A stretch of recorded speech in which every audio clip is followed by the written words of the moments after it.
Hi, welcome to my show. Today I have two ladies who are from the Chaldean Cultural Center, Judy Jonah and Mary Romaya.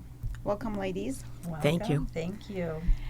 And the way we met, outside of us having the same cultural background, is that Judy recently reached out and wanted to do a programming together, and we are going to be showing the feature documentary that I did, The Great American Family, at the Maple Art Theater, which is on October 9th.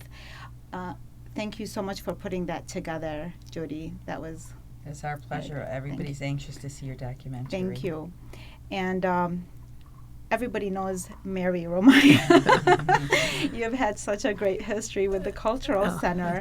And although we know about it and its existence, but oftentimes we don't know the details behind how it was formed, where the idea came, and I'm just so happy that you guys are here today so that you can share this information. Now, I did get a personalized tour. Jody gave me a nice personalized tour, and I got to tell you, some of the things were really just, they touched my heart, especially the scenes in Tilkeef where, these are where our grandparents and great-grandparents are from, and seeing that, and it was so touching because of the fact of all that has happened over the years, and it's like, it's so important for us to preserve that.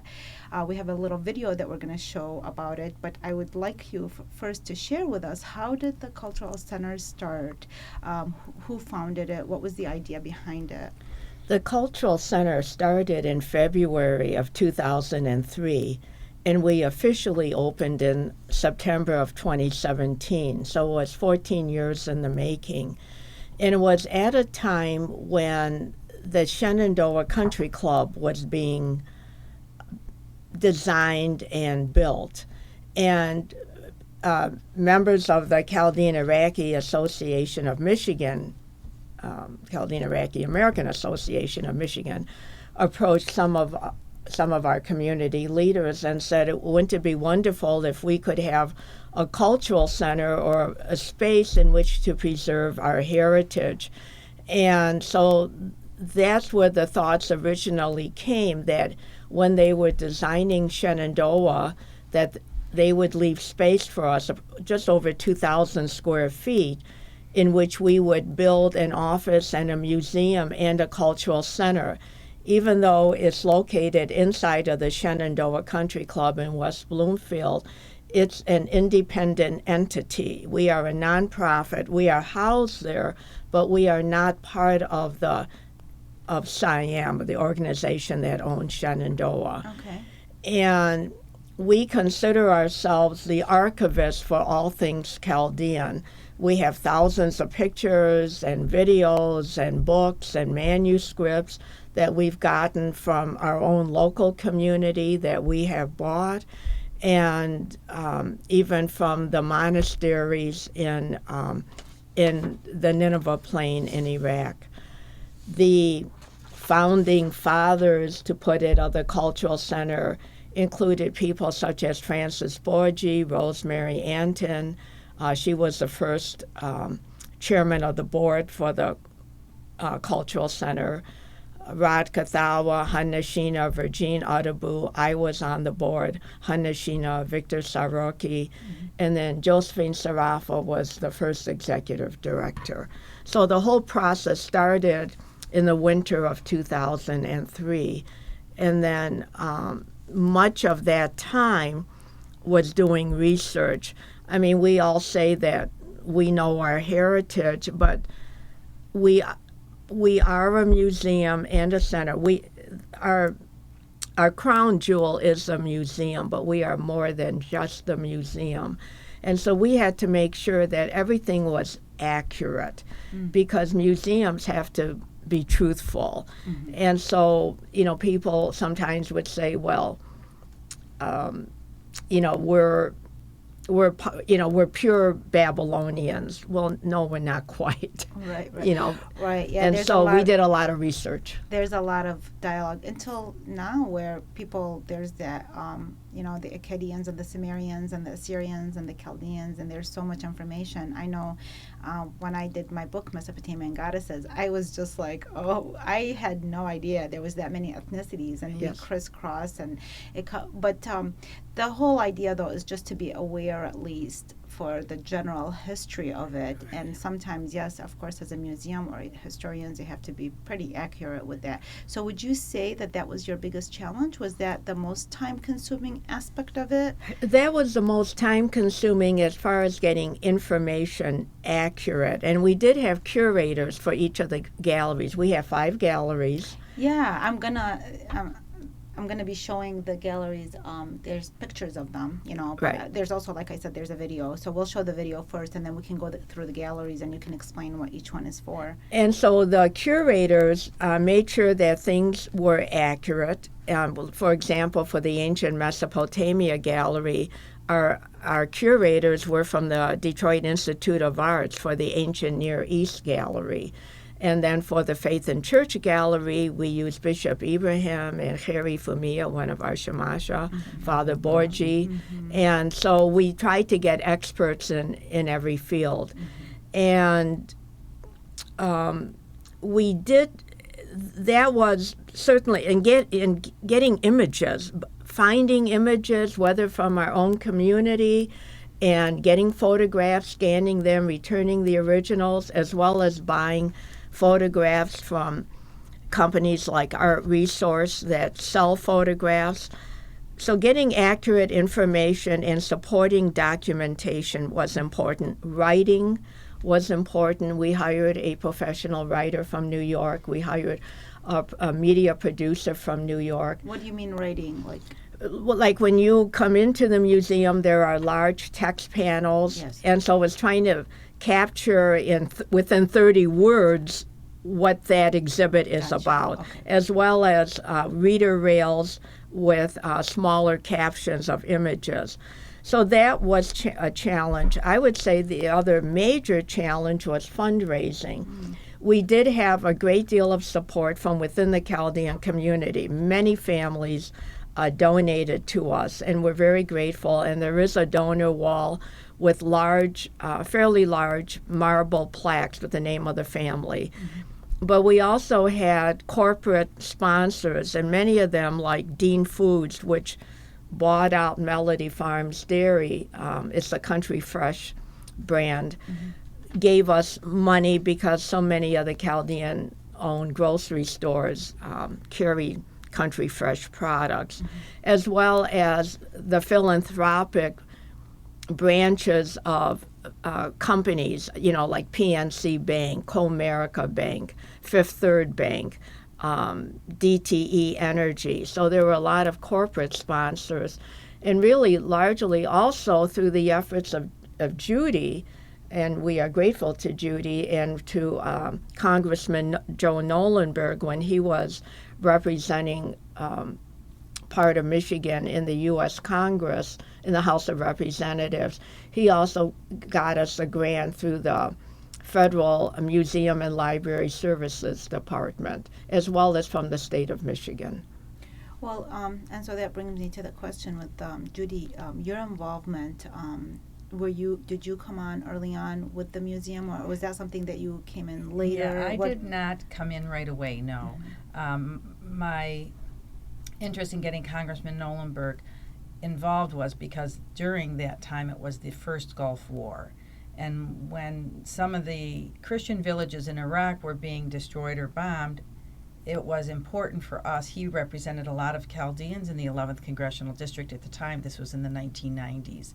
And he realized also that our history and our culture should be preserved also. And so he was able to get that through appropriations and get us some much needed funding to get started with our project. And so, right now, what is your role with the... I joined the board about 8 years ago. One of the early board members who was very instrumental in getting the whole museum started was Rosemary Antone.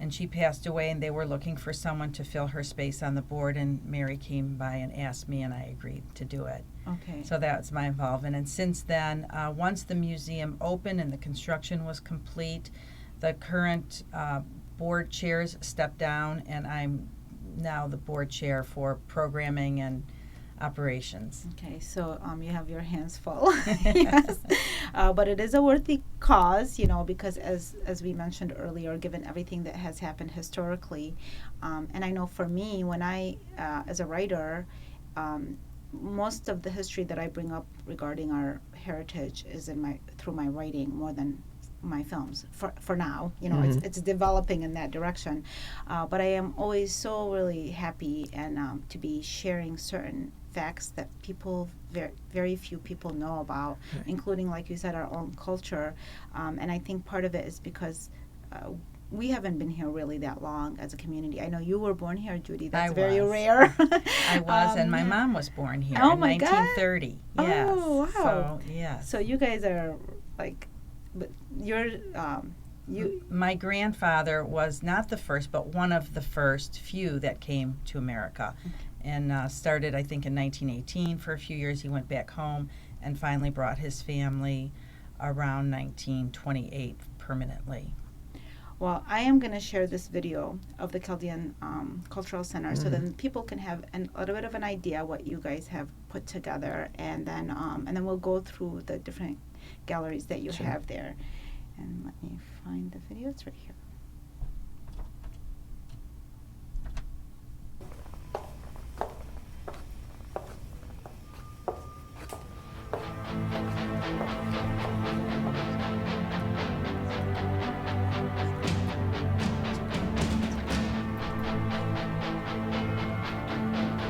I was wondering the same as that one right here. Babylon was home to indigenous Mesopotamian tribes, Sumerians, Akkadians, Assyrians, and Chaldeans.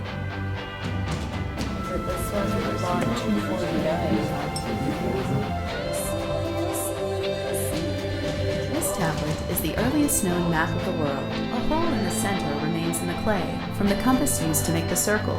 The Euphrates River is shown at the center as a vertical band bisecting a band labeled Babylon. Mountains to the north are labeled as such and are indicated as a large curve.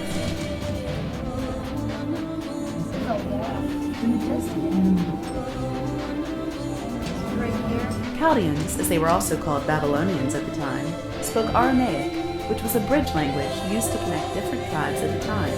Later, it was the language spoken by Jesus.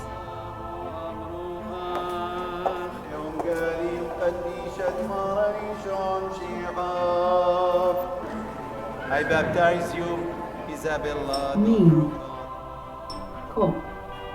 Ranch. The Chaldeans in this area originate in the northern part of Iraq. Cooking for dinner took place just before sunset. Wheat was the most important crop and was used to make cracked wheat, bulgur, and pakoda. Men would trade wheat and barley for fruit, eggs, and cheese, usually in Mosul. They started coming to the Detroit area in the early 1900s. These medals were his. He received them during World War II. First one that came started in the grocery business. The rest of them came and worked for him, and as a result, everybody got into the grocery business originally. This is my passport. It is the Iraqi passport. That's my high school picture.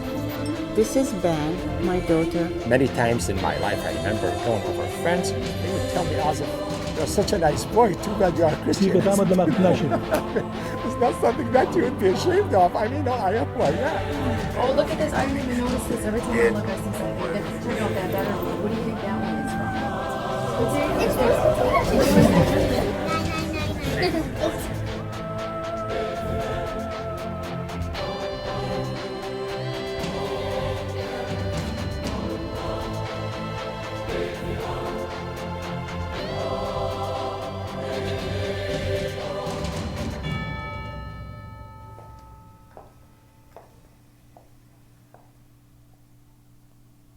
That's such a cool video.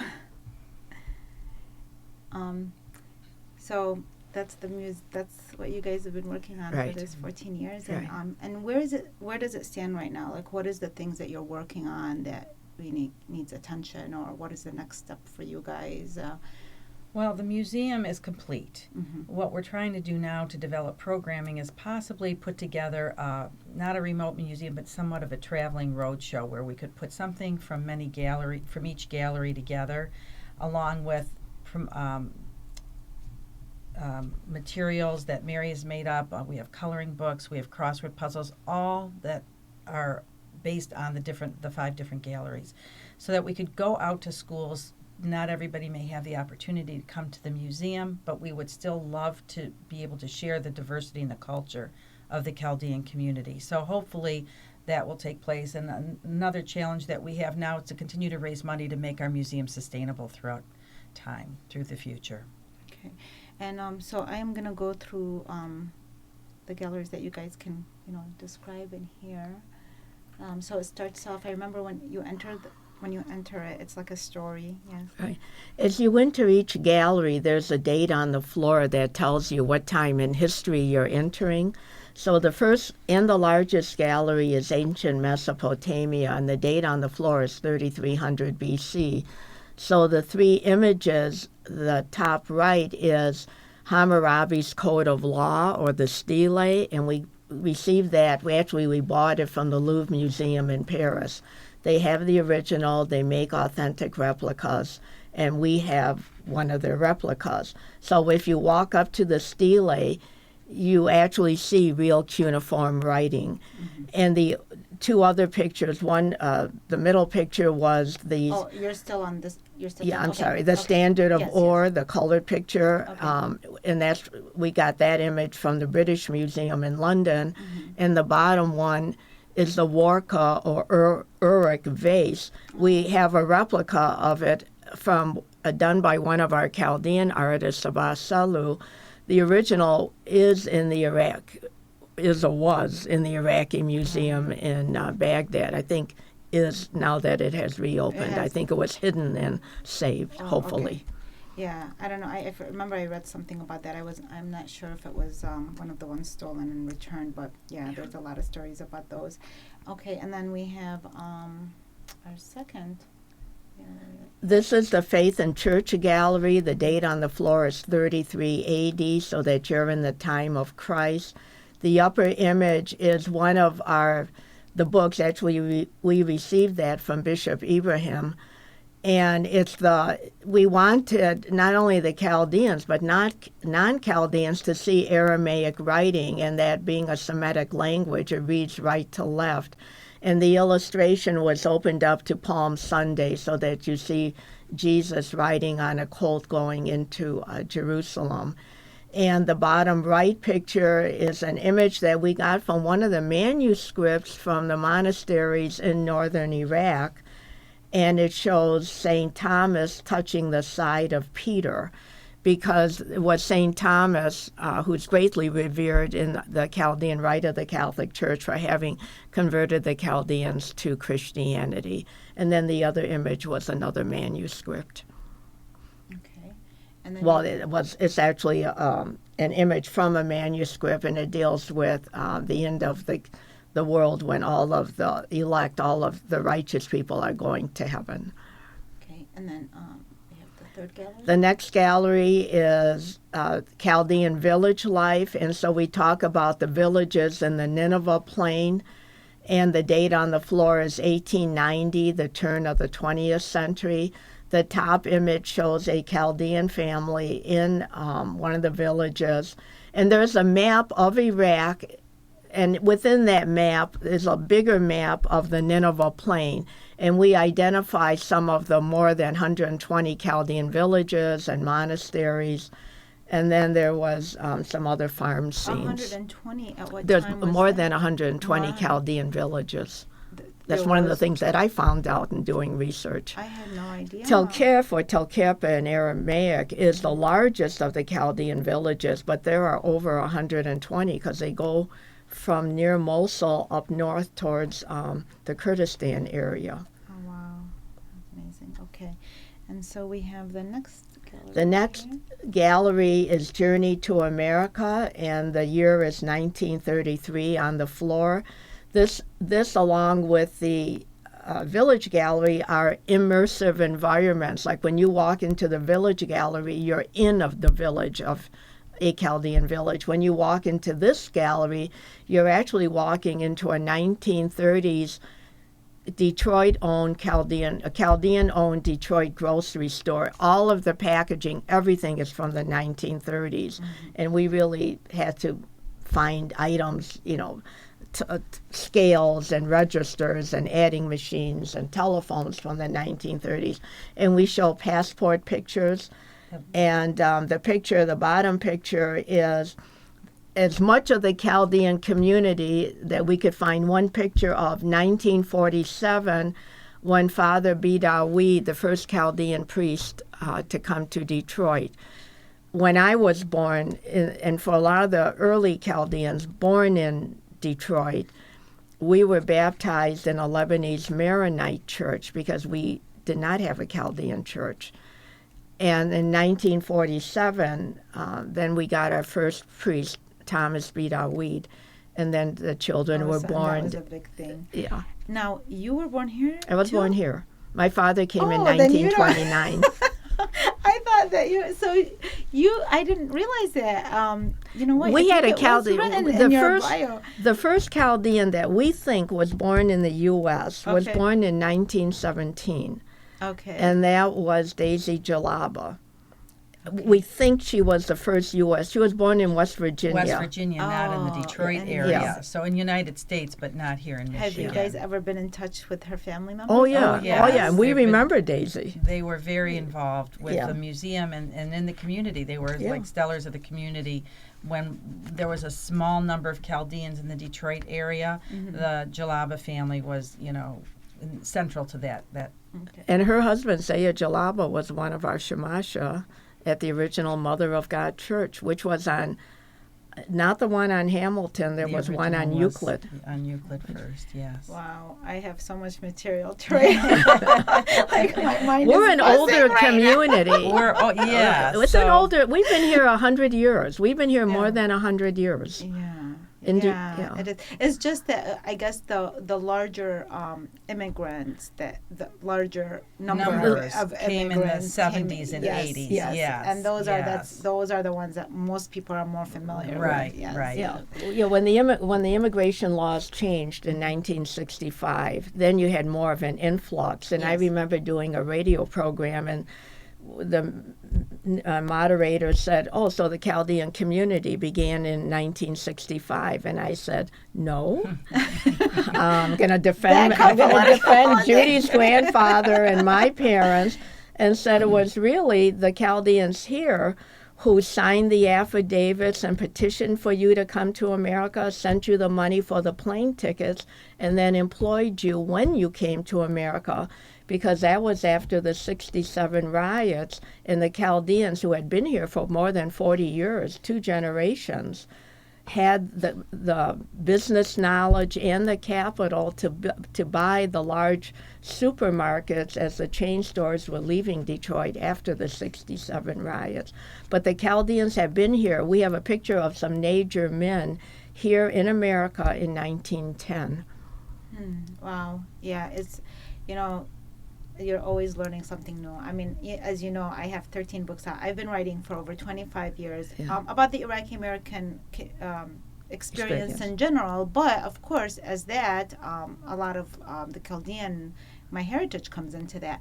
But I wasn't aware of this. You're always learning something new. And that's why I'm really excited with regards to the Cultural Center, because it is an opportunity to spread all of this information. And as a mother right now, this is even more important to me than ever. So, and it is for our children, especially because they've been in America for many generations now, and they're losing that culture. We want them to hold on to that culture.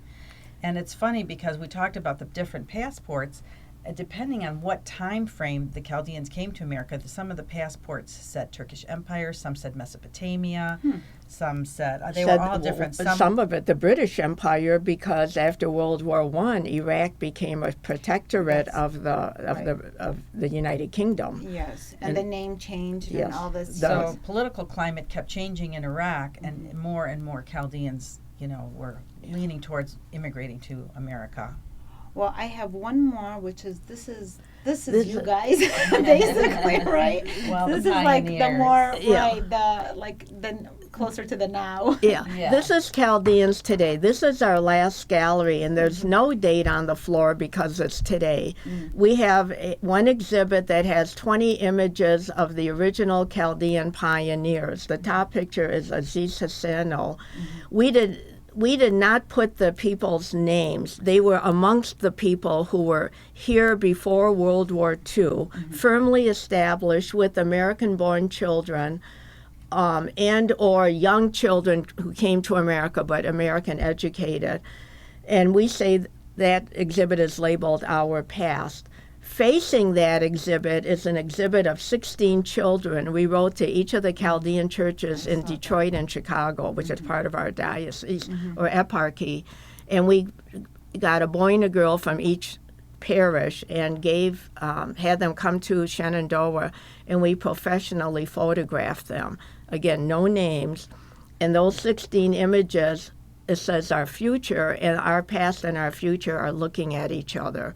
Plus, we have an exhibit of 75 photos from the earliest images we could get, mostly black and white, of the earliest community in America, and that includes San Diego, and we even have pictures from Mexico. Some Chaldeans did go to Mexico. And then through to today, and we have room for about 40 more pictures, and that's ECRC when it was founded. And you can see Father Frank Calabato, now Bishop Francis, in that picture. Well, nothing beats somebody going there and seeing this for themselves. We So I agree. really encourage you, and it's not just for the for the Chaldeans or people of Mesopotamian history or Iraqi history. This is for everybody, because this is where ancient civilizations and the cradle of civilization. And so it's very important to be familiar with this, and especially because Michigan does have such a large population. It's very good to know our neighbors. I really want to thank you for coming here today, and this deserves such a longer, we need to basically take everybody, just take them through the museum for them to really experience what we're talking about. But in the meantime, they can go to the website.